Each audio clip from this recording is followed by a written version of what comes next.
through the stuff on ethical issues relatively quickly. I'm very happy for people to ask questions during, stick up a hand, stop me, or afterwards. So what I'm going to do is talk through kind of ethical research, and just to start with, I want to kind of say there are different ways of doing ethical research. What guides us in doing ethical research? I've thought of three possible starting points. An ethics of doing no harm, following proper procedure, or a desire to do the right thing. And these things might be slightly in conflict or tension with each other. An ethics of doing no harm, I guess the phrase, take only pictures, leave only footprints, the idea that you should be kind of minimalist and very cautious in your engagement within a community. It's maybe quite respectful if you're working in a different culture or a different place, but it might also leave you feeling slightly distanced or cautious or hesitant in the research you do. Proper procedure, showing proper compliance with ethical procedures. I'll say something about that in terms of ethical procedures. We're all getting sort of our lives governed to greater degrees within universities by more and more paperwork and ethics approval forms, and doing the right thing according to university practice is very important. It is important in terms of what you do, but remember, a lot of this ethics procedure has been written not necessarily with developing countries in mind or the sorts of experience that you might have through working in the field in developing countries in mind. Often it's been based around basically medics and UK sort of research, a research environment. So often proper procedure, it is important, but it may be in tension with some of the things you feel on the ground. The final one, doing the right thing, asking what are our responsibilities towards those people that we might be working with. This might be more activist or more engaged, and because of this, trying to do the right thing in a particular place. If you're trying to kind of intervene or do the right thing towards particular individuals, this might lead us into more complicated relationships with the people that we're working with. So, many of us, and in terms of my kind of personal history of why I got involved in development research in the first place, was because I was really interested in questions of inequality, poverty and injustice. Going to do fieldwork for the first time in West Bengal, knowing nothing of the local culture, a little bit of the local language, and being very much an outsider, I think, if that's an important ethical imperative for getting involved in the research in the first place, be careful how you use it and how you apply it within the field. So those things might all be good and valid interests, but they might pull us in slightly different directions. So we need to think what guides us. We need to think, to whom are we being ethical? So ethical for whom? Is it ethical for you as a researcher? Are you being ethical towards your participants? Do you also have responsibilities towards a research partner or affiliated organisation, maybe an organisation which has helped you get access to the field, such as a non-governmental organisation? The interests of those groups may not all the time be facing in the same direction. You may be working with research participants who are saying things that you would be vehemently opposed to. Working in South Africa, there are still a lot of white racists around. What do you do in an interview with somebody like that? Are you going to challenge their views? Or what is your proper role as a researcher? There are difficulties there. There are difficulties, and you can be pulled in different directions. So, being ethical in terms of your own research practice, are you complying with the university procedures? How are you treating your participants? In what ways are you representing or working with the interests of affiliated organisations? Your guides and translators, I'll say a little bit more about using guides and translators, because that's a very important relationship. Your host community or country, and your home institution. If you haven't been told by anybody who's sort of doing an ethics review of your field work yet, you probably will be told at some point you're an ambassador to your university and to your home institution. Some of that sometimes, yes, it is important. You don't want to ruin the chances of fellow students who might be following in your stead. But some of the things our own institutions do are sometimes quite ethically dodgy as well. So, all of these things might be pulling us in different directions. Let's look at that ethics in terms of proper procedure, first of all, and think about different things that you might have to face whilst getting your research together. One of those will probably now be a university ethics form that will be reviewed by possibly just a research supervisor, maybe a broader research ethics committee. You have to think this through, and although it can be paperwork and it can be annoying, use the experience of filling out an ethics form, of trying to think through the different sorts of relationships or contacts you're going to engage with, and think through what you're going to do within each of those positions or situations. We find the paperwork of research funding councils often quite onerous and burdensome, and it's the same at an undergraduate level. But if you can use that to try and think through, to whom am I going to be in different sorts of relationships with, sharing data, feeding results back, relying on people for access, relying on people for help. If you can use that form to think through some of those relationships, then it's become more than a simply bureaucratic exercise. It's helped you try and imagine what your field work might be like, and that could be good. Similarly, universities will know that you are not going to sue them if you go off and do field work and something terrible happens, that you've gone through a proper risk assessment. Again, it can be annoying paperwork, but it can also be a chance to think through all of the different sort of physical situations that you might be in, all of the different environments that you might be in during the field work, and, well, have you thought through how you will behave, how you will react within each of those. Getting research permission. This can be a difficult issue. Official visa status sometimes requires that you declare that you're doing research. For many of you, though, and this has been a device that I have used in the past myself, you will not only be visiting a country to do research, you will also be sightseeing, you'll be doing a whole range of other things, you'll be doing it for a short period of time, you won't be paid, and by and large, you won't be creating large data sets that are of commercial value or other value to that host country. Seek proper research permission, but it may not always be necessary to gain a research visa. Certainly for India, to get a proper research visa can take a lot of time. I won't say more than that, but talk it through with supervisors, talk it through with people who've got experience of working in your particular country. Often there are other ways that are equally important of getting permission on the ground, and that might be, right now, getting in touch with local research organisations, local universities, local NGOs that you might be working with, and seeking their consent or their interest in your project. So, if you do have partner institutions that you're going to be working with, having some sort of agreement, it doesn't have to be a formal contract or a memorandum of understanding, it might just be simply an exchange of emails and letters which says, yes, this is my research topic, I would like to work with you on this, or I would like to have access to your library, or whatever it might be in terms of initial contact. But try and make sure that you've got as much of that set up in advance as possible, and wherever possible, you've got documentation for it. It makes things far, far easier if you have got a piece of paper to say, look, the local university here knows what I'm doing, and this is just part of my education. It's not a major research project. It's part of my learning back home in the UK, and here's their consent to kind of support my research. So following proper procedure is important, but there can be some shortcuts around some of the more difficult bits of paperwork there. Affiliations, either academic affiliations or NGOs, can be positive in all sorts of ways. They can give you logistical support, chance for collaboration. It might be one way in which your research can make a wider contribution.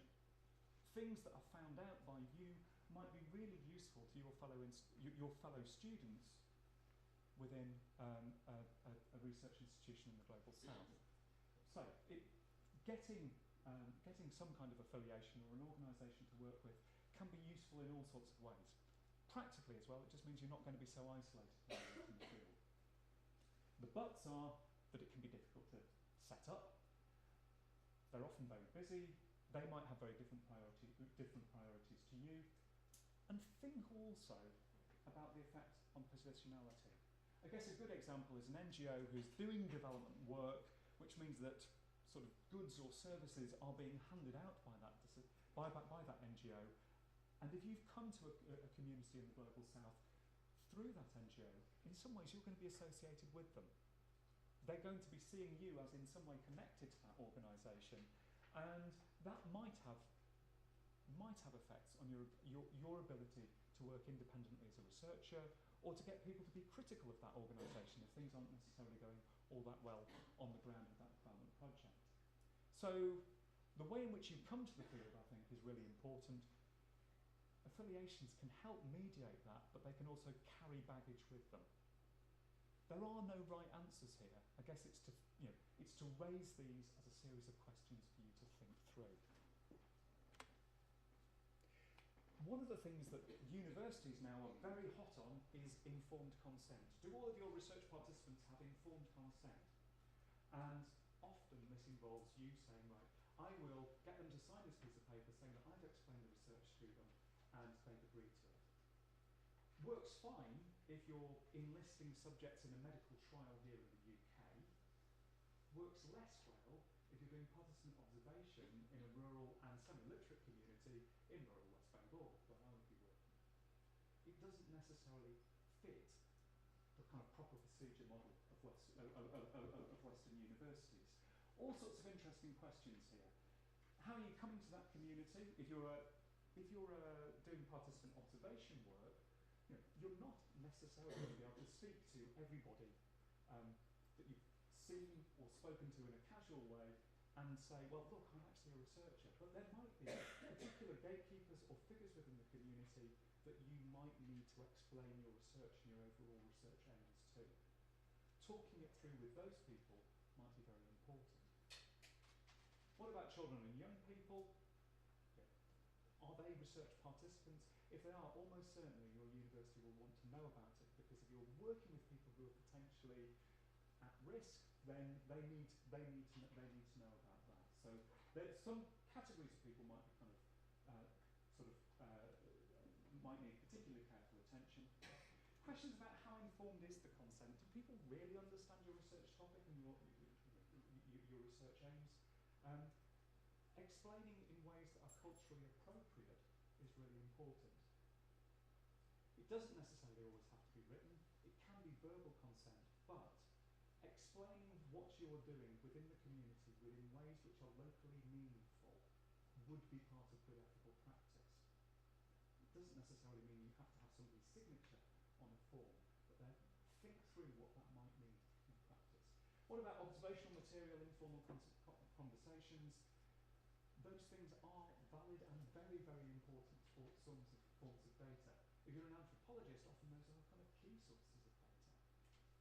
But explaining why you're in the community in general might be more important than trying to get somebody to sign a piece of paper after a 2-minute chat that is of little consequence to them. So informed consent can be important. In terms of your behaviour in the field, find out as much in advance, dress appropriately, learn basic words and phrases, even if you're using translators. People make assumptions about you from your appearance. You may have to explain and explain again several times your purpose in the field, your role, your position vis-a-vis organisations that you might have been introduced to them via. You might have to do quite a lot of that in the field. So behaviour, yes, it matters, and it matters a lot. You will make mistakes, as I did many times during my year in rural Bengal doing my PhD field work. Honesty, politeness and respect will actually go a heck of a long way. So don't let some of the difficulties about making cultural blunders kind of constrain you from doing kind of good field work. People expect outsiders to mess up.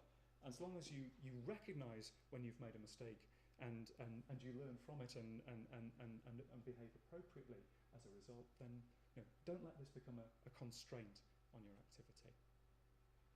Working with guides and translators, some of the key people that you need to be ethical towards. It's a crucial relationship for you. Guides and translators do so much more than simply translate from Indonesian to English. or whatever it might be. This is a crucial relationship, and it's one which potentially can give you all sorts of insights into how a culture works, how a community works, and also allow you to question and test some of the ideas that you might be having about that situation. So making this relationship work is really important. It may be, for many of you, the first time that you're in a sort of quasi-managerial position, or the position of being an employer, rather than kind of working in Starbucks or wherever yourself. You're the person who's the employer this time around. Sometimes that can feel uncomfortable. I guess one of the things that will help you through that situation is being explicit and try and get as much of the terms and conditions of how that employer-employee relationship is going to work explained, written down if necessary, but certainly explained up front. So try and agree on payment, working hours, working practices in advance. If you can, try and have a signed agreement. This is a formal contract, perhaps, in terms of you're giving somebody wages and they're doing work for you. It's got to work for you. And so try and make sure as much of that as possible is set up in advance. Try and pay a decent wage. Remember, translating is hard and skilled work. If you've ever worked in a foreign language for kind of 3-4 hours a day, it is really, really difficult, draining and demanding. A translator who's constantly being told, what's he saying, what's going on? You're new to a situation, you want to find out as much as possible about what's going on the ground. A translator will work really, really hard, and it's demanding work. So do pay, certainly above the minimum wage. You should be looking at paying what is a decent salary for what is skilled work. Explain what the research is about, and listen to what your guide has got to say. That's really, really important. The more your research guide can understand your research question and some of the background and baggage behind that, it's important for me to know this because, going through that paragraph that Ben got you to write with your translator would be a really good way of explaining the wider significance of this, where you're coming from, and therefore why you want this bit of work translated, or what would be the appropriate method. You can discuss both findings and methods with them often in terms of what would be culturally appropriate. Listen to what your guide's got to say, because they're going to help you sort of make fewer blunders, I guess, in the field. In terms of showing gratitude, who are you being ethical towards? Well, you've got an ethical relationship maybe with your research participants, maybe with local institutions, and it is perhaps right and proper that you should be expected to give something back at the end of your research. First thing that's most important here is never promise something that you know or think you might not be able to deliver on. Far better to be modest in what you're offering and actually to succeed on delivering it, rather than kind of promise the world and then have to kind of rein back. It may be appropriate in some cases to give gifts or payment for research participation. A particular research site that is very heavily used by the University of Sheffield, Royal Holloway and others in Kenya interviews now in the local community in Marich in northern Kenya. Interviews now are often negotiated around small gifts of sugar or other commodities. Sometimes it's appropriate within a particular situation. When my partner Paula Meths worked in getting people to do diary-based work or long interview-based work in urban communities in South Africa, she is basically taking people away from paid work to participate in that research, which is vital to their day-to-day household survival. And so she has, in those instances, maybe made small payments to those research participants. Talk it through with your supervisor, think it through in terms of the context, talk it through with local academics, local researchers and your research guide. What would be appropriate? Sometimes a communal gift, a party, or other forms, maybe it's some kind of sort of end of fieldwork event where you kind of invite people for tea and cake or whatever is the local equivalent, and say something about your research and what you found out. That might be an appropriate way of giving things back. Ensure you provide copies of reports, send photographs and emails wherever you can.